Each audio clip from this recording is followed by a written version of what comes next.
영등포 갑구의 최현일 당선인 만나보겠습니다. 여보세요? 예. 네, 안녕하십니까. 축하드립니다. 예, 보이시나요? 아니요, 지금 너무 작게 보이는데요.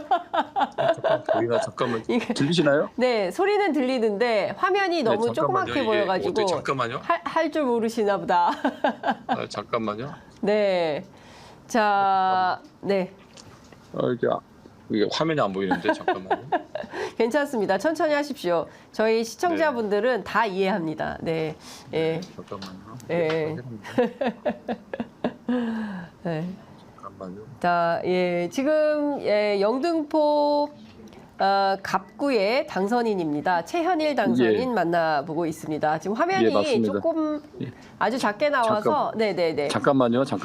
네, 저희가 전화를 한번 다시 걸어보도록 하겠습니다. 잠시만 예, 알겠습니다. 기다려주세요. 네. 전화를 다시 한번 걸어보겠습니다. 이게 사실 페이스톡 쓰지 않으신 분들은 익숙치 않아서 어떻게 활용하는지 잘 모를 수 있습니다. 시청자 여러분 다 양해하시죠? 예, 다시 연결해 보도록 하겠습니다. 네, 네, 영등포 갑의 최현일 후보 만나보겠습니다. 예, 이제 됐습니까? 보이세요? 이제 보인다 이제. 예. 이제 저도 보이네요. 보입니다. 네, 축하드립니다. 아유, 감사합니다. 네, 정말 고생 많으셨습니다. 자, 당선 소감부터 듣겠습니다. 네. 이번에 이제 국회의원으로서 이번에 당선자가 됐고요. 네, 이번에 영등포구 갑이 전국적인 관심 지역이 됐습니다. 네, 정권 심판에 대한 우리 국민들의 열망이 컸고요. 그래서 아마 이번엔 또 그런 국민들의 목소리를 담아가지고 국회에서 또 우리 윤석열 정권에 대한 또 검사 독재 그리고 민생 파탄, 민주주의 어떤 회복을 위해서 네. 가열차게 뛰겠습니다. 네. 사실상 그 지역은 그 국회 부의장이고 민주당에서 사선 국회의원을 한 김영주 의원이 탈당해서 국민의힘으로 출마해서 큰 논란을 빚었던 곳인데요. 결국 유권자들의 표심은 그런 선택에 대해서 상당히 날카롭게 평가했다 이렇게 볼 수 있을까요? 어떻게 보십니까? 저희 지역은 이제 두 가지 프레임이 있었습니다. 그러니까 이제 우리 정권 심판이란 프레임이 있었고요. 네. 또 하나가 이제 여기서 이제 삼선 민주당 이름으로 네. 국회의원, 장관, 부의장까지 하셨는데 네. 갑자기 이제 다른 당으로 가시면서 상당히 이제 그 주민들의 그 당혹감과 그 배신감의 목소리가 컸습니다. 그래서 배신의 정치에 대한 심판이 있었고요. 두 가지 심판 프레임. 그러니까 정권 심판과 배신 정치 심판에 대한 있어서 어떤 국민분들의 유권자분들의 그 관심 네. 그리고 그런 목소리가 되게 컸습니다. 그렇군요. 그러니까 사실상 지금 대전 유성도 마찬가지고요. 그리고 영등포 갑도 그렇고 두 분 모두 민주당을 탈당해서 국민의힘으로 입당하신 분들인데 두 분 모두 낙선의 결과가 나왔습니다. 그러니까 우리 국민들은 이렇게 갑자기 어느 날 갑자기 그 공천에 불만을 품고 탈당해서 상대당에 가서 선거를 치른다고 해서 결코 좋은 점수를 주는 것은 아니다. 이게 굉장히 중요한 교훈으로 정치인들에게 남을 것 같습니다. 자, 이번 선거 결과 사실 많은 분들이 범야권 200석을 기대하기도 했고 또 한동훈 위원장, 나경원 선대위원장 그리고 뭐 윤재혁 원내대표, 국민의힘에 계신 분들이 노상 범야권 200석을 막아주세요라고 이런 캠페인을 했었는데 결과적으로 이번 선거 결과 민주당은 좀 어떻게 받아들여야 된다고 생각하십니까? 아마 이번에 190석 정도 된 건가요? 범야권. 네, 192 플러스 알파 정도 되는 것 같습니다. 네, 그래서 한 10석 정도의 어떤 여지를 둔 거는 네. 그만큼 뭐 대통령을 비롯한 정부 여당과의 지금 대화의 정치가 거의 단절됐잖아요. 네. 그런 정치 복원에 대한 여지를 둔 것 같고요. 22대 국회 가서는 이런 윤석열 정권 2년 동안에 사라진 정치에 대해서 그런 거를 좀 복원해달라는 국민들의 목소리도 큰 것 같아요. 왜냐하면 너무나 국회 상황이 절망적이고요. 네. 상당히 이제 윤석열 정권이나 또 여당의 행태를 보면 너무나 일방적이고 리모컨식으로 그런 정치를 한다고 봅니다.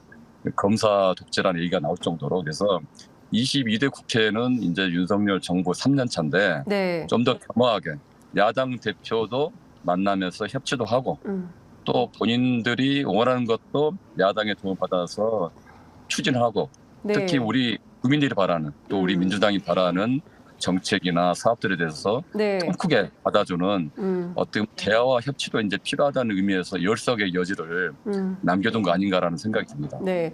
사실 이제 국회에 입성하게 되면 제일 먼저 어떤 역할을 해야 되느냐, 이제 여러 정당들이 다양한 고민들을 하고 있는데 민생이 1번이다, 아니다, 특검이 1번이다, 아니다. 두 가지를 동시에 추진해야 된다, 이러저러한 얘기들이 있습니다. 당선인께서는 좀 어떤 입장이십니까? 뭐 민생도 심각하고, 뭐 김건희 여사, 그리고 최상병 특검, 그리고 또 뭐라고 해야 됩니까? 사실은 지금 대통령으로부터 거부된 여러 가지 법안들, 특별 법안들, 그리고 특검 법안들 이거 추진해야 된다, 이런 얘기들이 나오는데 어떻게 판단하십니까? 지금 이번에 이제 선거를 치르면서 두 가지 흐름이 있었습니다. 그 정치 보궐에 대한 그 열망과요. 네. 그리고 민생에 대한 지금 이제 회복, 민생 파탄에 대한 이제 그 회복 이게 있었는데 두 가지를 뭐 둘 중에 뭐 양자택일한다 그 문제 아닌 것 같고요. 민생도 특검도 네. 함께 쌍끌이로 가야 한다고 생각하고요. 특히 이제 우리 이번에 선거를 치르면서 국민들이 절망했던 그 원칙과 상식이 없는 나라. 이게 바로 이제 이번에 이제 22대 국회가 네. 우리 이제 민주당을 중심으로 또 우리 그 여당 또 윤석열 정부에 단호하게 이제 싸우고 대응해야 될 것 같고요. 아까 같이 이제 9석 10석 정도의 여지를 둔 거는 그래도 저쪽과의 협치의 여지는 남겼다 봅니다. 그럼 절묘한 그 여지를 뒀다 생각하고 네. 만약에 그게 그렇지 않다 그러면 우리는 의석수에 따라서 또 단호하게 우리가 할 수 있는 리더십으로 국민의 목소리, 요번에 의석수를 모아줘. 네. 의미에 따라서 단호하게 싸워야 된다고 저는 생각합니다. 네. 알겠습니다. 자, 끝으로 함께해 주신 유권자 여러분들께 한 말씀 부탁드리겠습니다. 하여튼 이번에 그 유권자분들은 참 국민분들이 상당히 현명하다. 그리고 이번 선거는 국민 승리다. 국민을 거역하는 권력은 없다. 권력이 국민을 이길 수 없다라는 걸 뼈저리게 느꼈고요. 네. 이번에 민심이 상당히 이제 수면 아래에 있던 민심, 잠재적이었던 그 진실과 정의의 민심이 네. 아마 수면 위로 그리고 표심으로 나왔다 생각하고요. 저희들도 그 겸허함을 잃지 않고 민주당이 제1당으로서 그리고 대한야당으로서 역할을 해야 할 것 같고요. 네. 저도 이제 초선 이제 국회의원이 되겠지만 초선이 할 수 있는 역할이 가장 큰 게 뭐냐면 용기라고 생각합니다. 네. 용기와 추진력. 그리고 저 같은 경우는 구청장 출신이지 않습니까? 네네. 그래서 바로 현장에서 국회에서 또 실사구시적으로 또 네. 싸울 때는 싸우고 이런 정치를 함으로써 국민들에게 신뢰가 가는 정치, 대한야당 그리고 또 진보의 가치, 네. 일 잘하는 진보의 가치를 보여줘야겠다고 생각을 합니다. 네. 아유, 많은 기대하겠습니다. 다음에는 스튜디오에 감사합니다. 모셔서 말씀 듣도록 하겠습니다. 오늘 말씀 잘 들었습니다. 네, 감사합니다. 고맙습니다. 네, 고맙습니다. 예, 네. 감사합니다. 네. 지금까지 서울 영등포갑의 당선인이죠. 최현일 당선인 만나봤습니다.